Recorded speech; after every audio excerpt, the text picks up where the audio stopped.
and welcome to Respect Dance Fest Weekly Podcast with me, Micaiah, and my smart, talented, and magnificent co-host, Brandy Beasley. What's up? I'm smart, magnificent, and talented. Thank you. Well, I mean, you're beautiful, and I always say that, but that's not all. I mean, you're so many different things. So I had to meditate on that today and, give some more adjectives for you, Miss Brandy. I will take them. Thank you.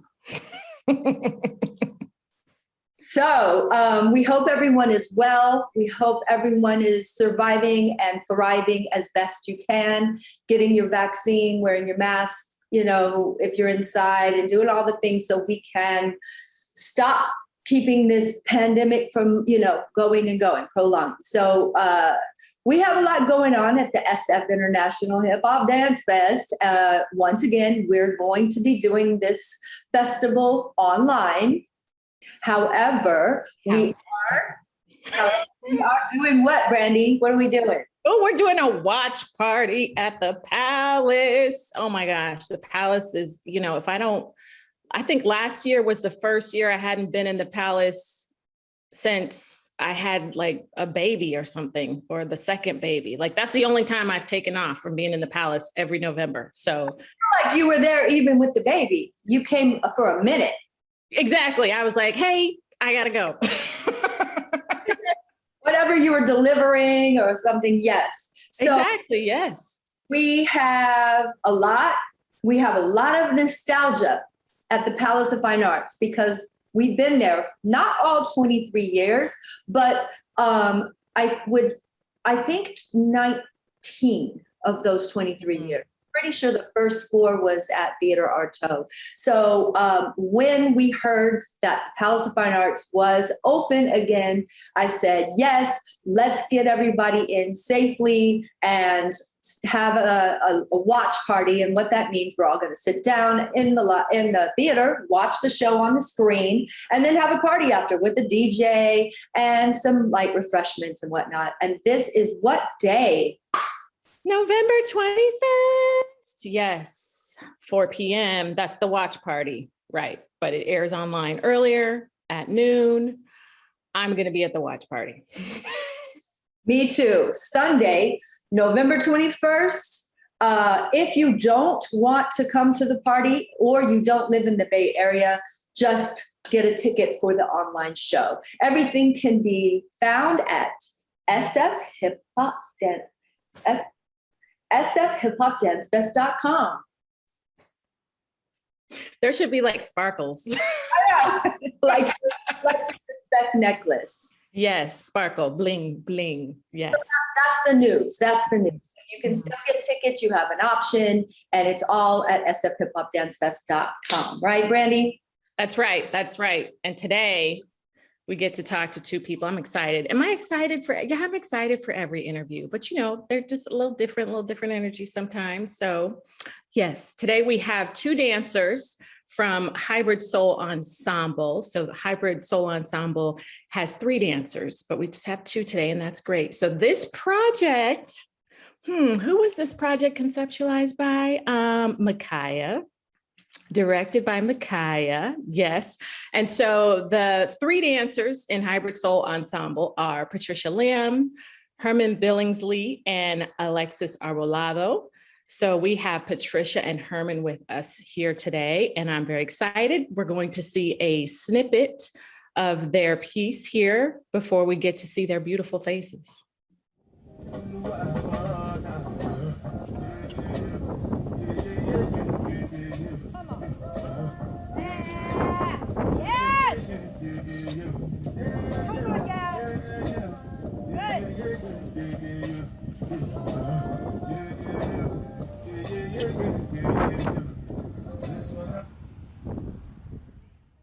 Welcome, Patricia and Herman. Hello, hello. What's up? Yes. Hi. Welcome. What's up? Okay, so yeah, so this is different today. So I get to, interview Micaiah a little bit too here, because usually it's her and I, asking the questions. So she'll ask some. But what I want to know is, what was the R word for this project and this piece? Well, I want to back this bus up a little bit. Okay. Just in case there's a brand new person that it doesn't know what you're talking about with the R word vibe, right? So that's right. That's okay. I just want to make sure everybody's in the know. So what this R word thing was, just this avalanche of R words that came to me earlier this year when I was thinking about what was important for not only the Dance Fest, but just right now. And all these R words started streaming to me. And then I started writing them down. And then next thing I know, they became a thing. And then when it came for me to curate the SF International Hip Hop Dance Fest, I picked 6 dance companies from all over the world. And I asked each dance company to pick one R word from the list or not. And then that piece they would create, their commission piece, they would create with that word as their theme. Okay, so now we're back to present. So, the 5 companies are from Africa and London and Vegas and Los Angeles and Tokyo. They all picked their words, but I had to have a Bay Area representation. Bay Area. Okay, yes. I had to. And because of COVID, there was just a lot of fragmentation of who's doing what right now. And I said, well, I'm going to go ahead and create my own company just for this project. And so I created Hybrid Soul, because Soul Force is my dance company, and Patricia is a member of Soul Force Ensemble, because I love that word. It sounds very sophisticated. And Patricia and Herman are the 2 original members of Hybrid Soul Ensemble, because to keep it 100, we had some definite setbacks with other dancers, one thing or another. So we had 4 original dancers, and then one of them got sick. So I said, okay, we're going to rock it with 3. And then the other one got sick, not COVID. So everybody's fine. Everybody's healthy. But then I had to replace this one. And that's where Alexis came in at the last minute and stepped in. Anyway, I'm talking a lot. The word I chose from the minute I started was resuscitation. The reason why I like that word right now is because I feel like we're kind of flatlined last year. We were not dead, but we were close to it. And I felt like we needed art.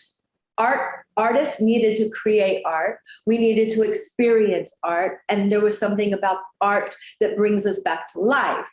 And then I was thinking about the heart, because the heart is what you start to become resuscitated. So that's where it came from. And then I brought these dancers together. And my first idea was, tell me how resuscitation is, what does that mean to you right now? And so I got their vibes. I'm going to just go from here and just talk about the 3, because it was Patricia, Herman, and another young woman. And they all had their vibe. They all had the music they wanted. I had them pick their locations, but they all had different reasons and different, gut instincts of what that meant to them. And so, we have 3 scenes in this piece, Resuscitation, even though it's all kind of mixed together. Patricia's scene, Herman's scene, and Alexis's scene. With Alexis's scene, we used the location and the music of the dancer who couldn't be in it, but then I changed the entire everything else. The intention behind it, all of the choreography was done by me. I'm pretty sure. And we just made that work. With Patricia, I choreographed it, but it was definitely her ideas. So Patricia, I want to go ahead and shoot this to you. What had came to you when I asked you about resuscitation, and talk a little bit about your section?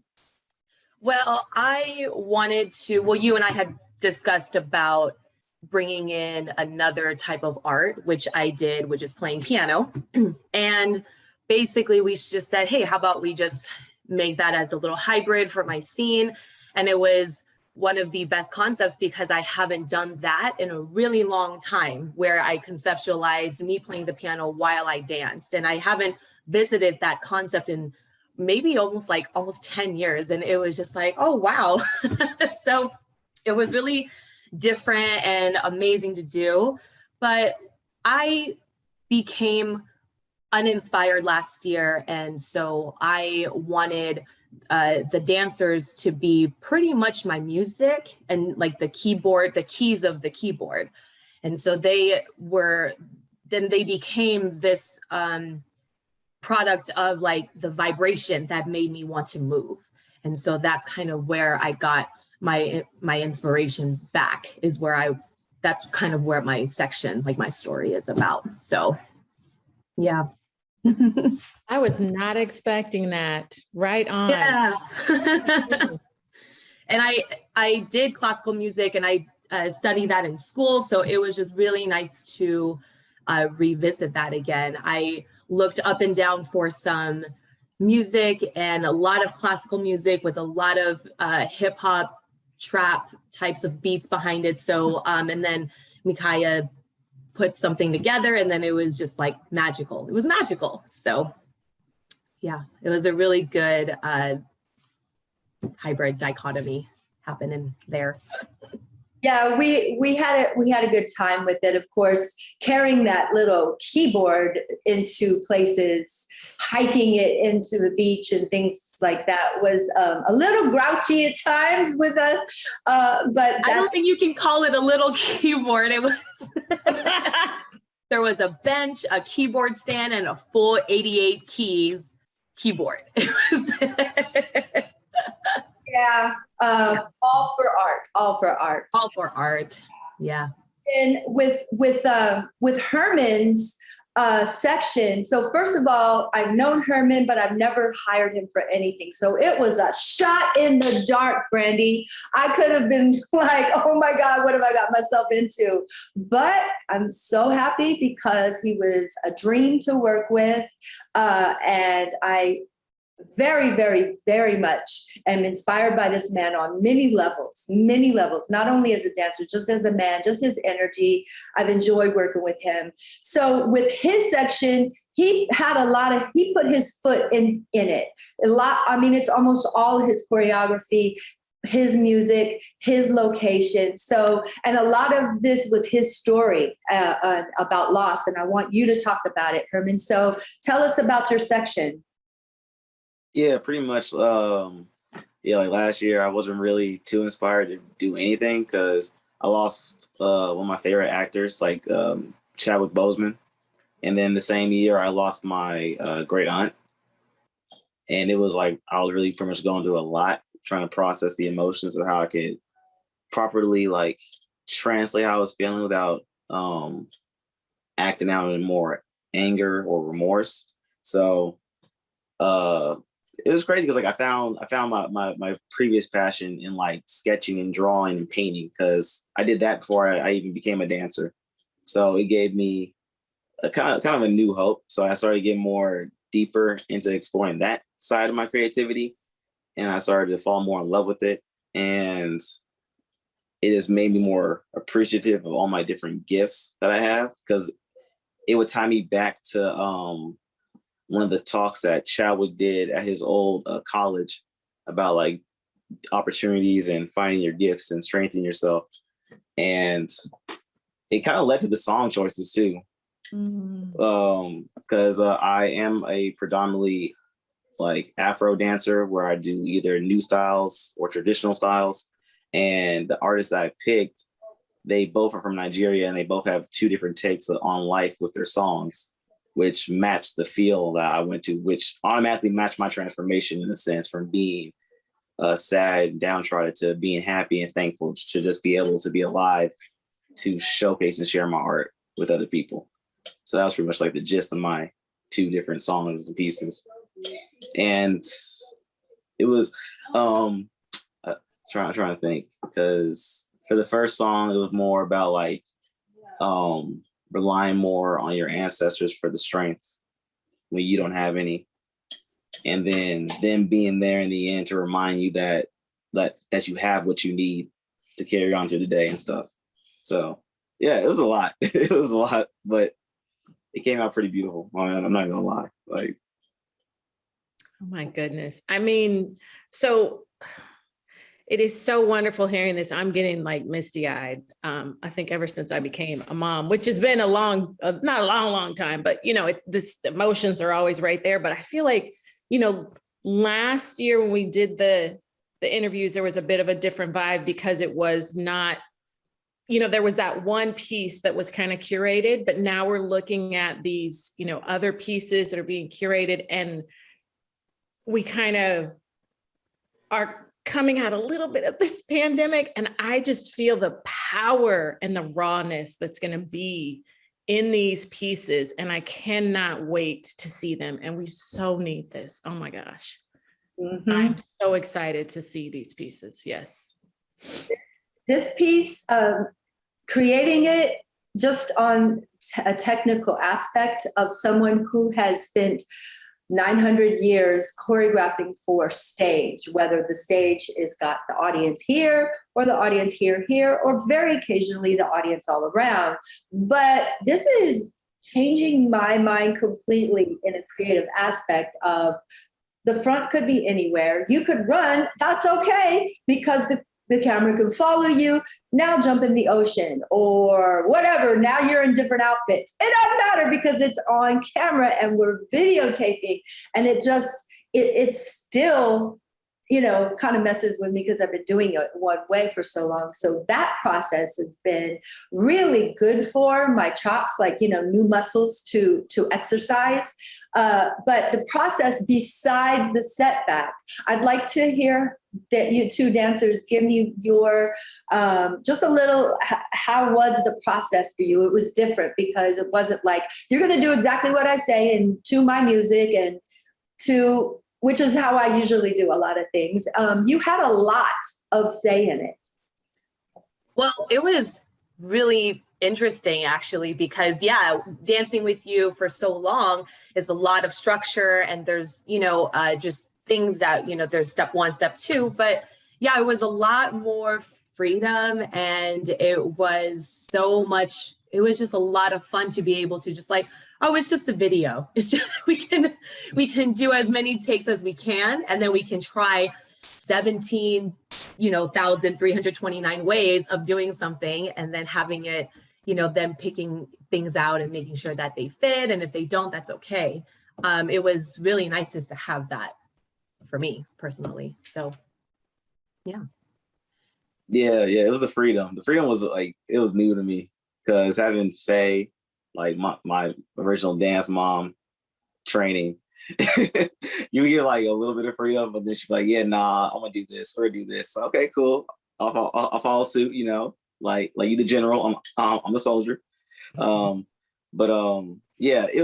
was mainly like the freedom for me, because I'm always so sure to always ask questions to get the details and the specifics, because it's like, it's not really just my vision, it's an overall collective. So I like to have things exact and pinpoint. And even if I do make mistakes, it's cool that we can correct them, because that's the power of film. Like, you can fix your mistakes.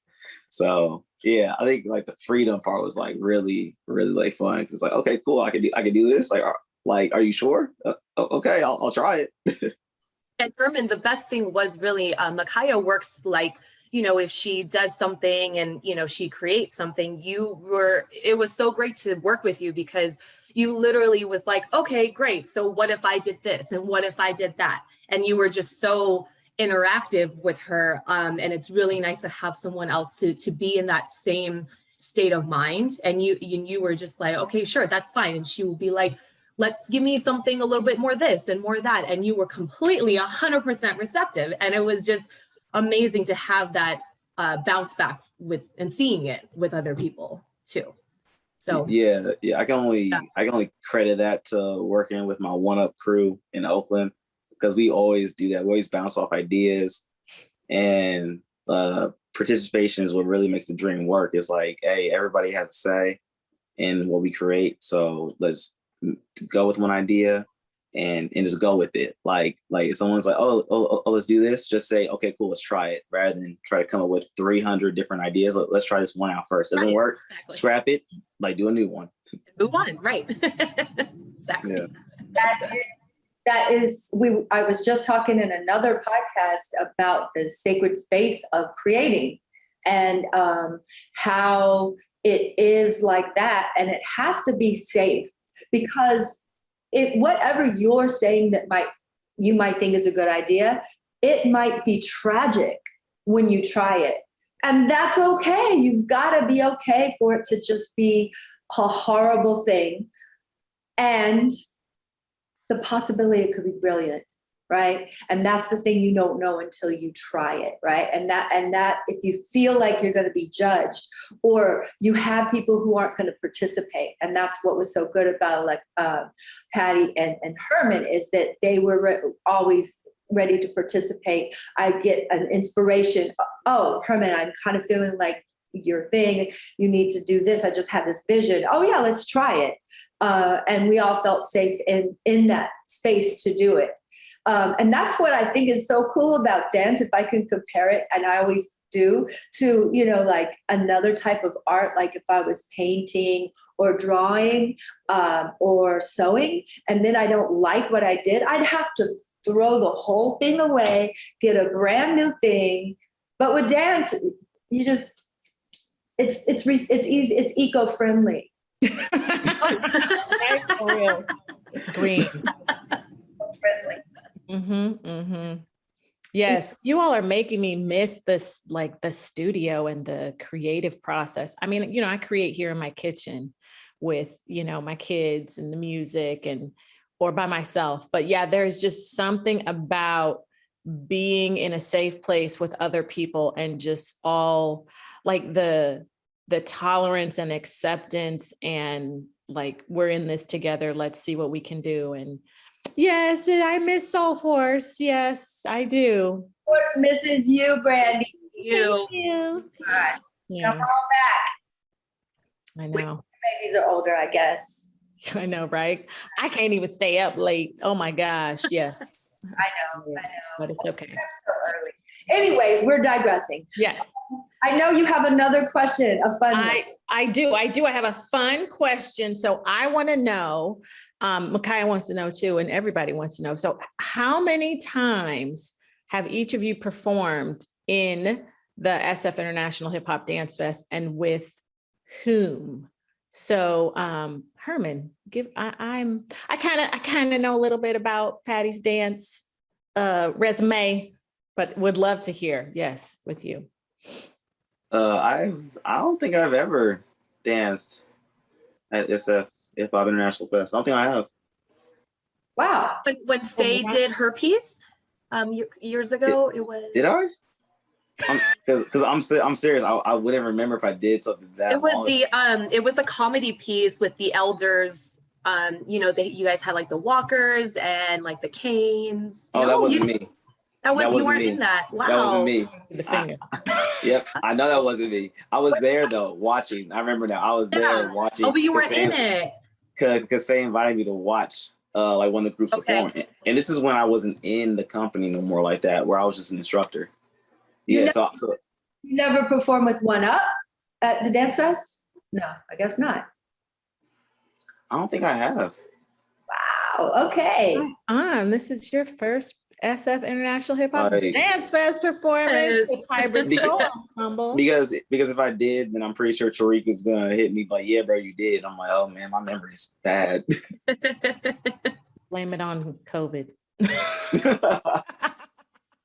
Right. Blame everything on COVID. Right. That's what we can do. Put it all on that. All right, Patty Cakes. What about you? I performed with Soul Force each time, but I really can't remember how many times. I want to say all like 3 or 4, maybe, or more than that. Was the last time with the silver jackets? Was that the last? Uh-huh. The gold jackets. Gold jacket. Yeah. You mean the gold sauna suits? Yes. Oh, I bet, girl. I was like, they're hot. in those things. Yeah. You know, I do want to say 5. I want to say at least 5 because we did the gold jackets, we did wind, we did the suitcase piece, the fembots, the sexy robots with the blue light up wigs, and we did another piece in like these pajama jumpsuits or one piece. Hello. We did hello. Yep. That's right. So those are the 5 that I remember right now off the top of my head. So I'm pretty sure that might have been it. Good. Yeah. Yeah, so the last piece that Soul Force performed was the last time we had a live show, which was 2019. And that was my epic piece called Arrest the President. Right. Yes. I'm going to enunciate it again. Arrest the president. Of course, not this president, 2019 president. That other Buster. Yeah. The one. The disaster. But oh, wait, Makai, I have a question for you. Wait, how about you? Performances in the Dance Fest and with whom?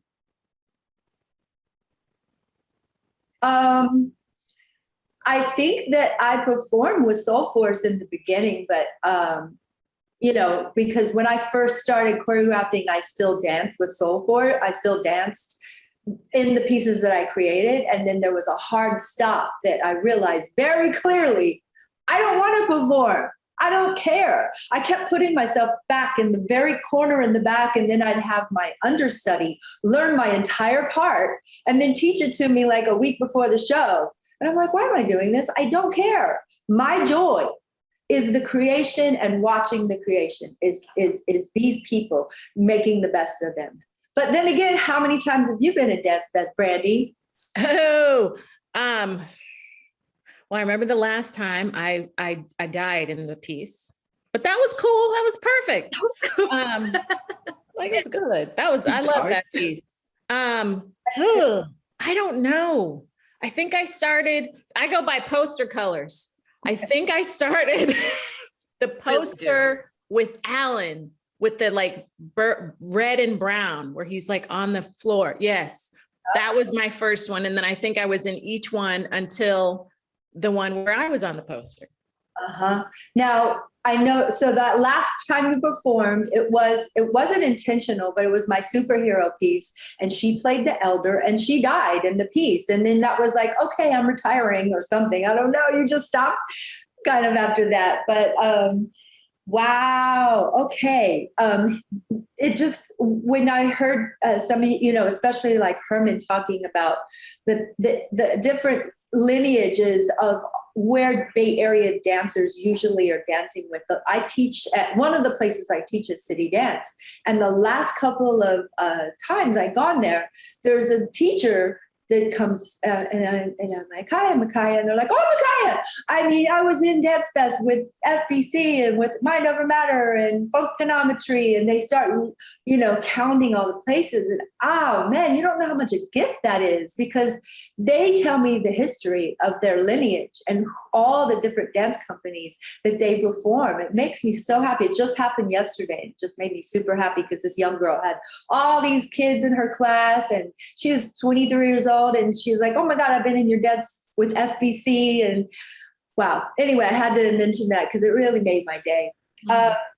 So I feel like this has been a phenomenal interview. I've had a good time. I really have to say, for the record, it was an honor to work with you, Patty. It was an honor to work with you, Herman.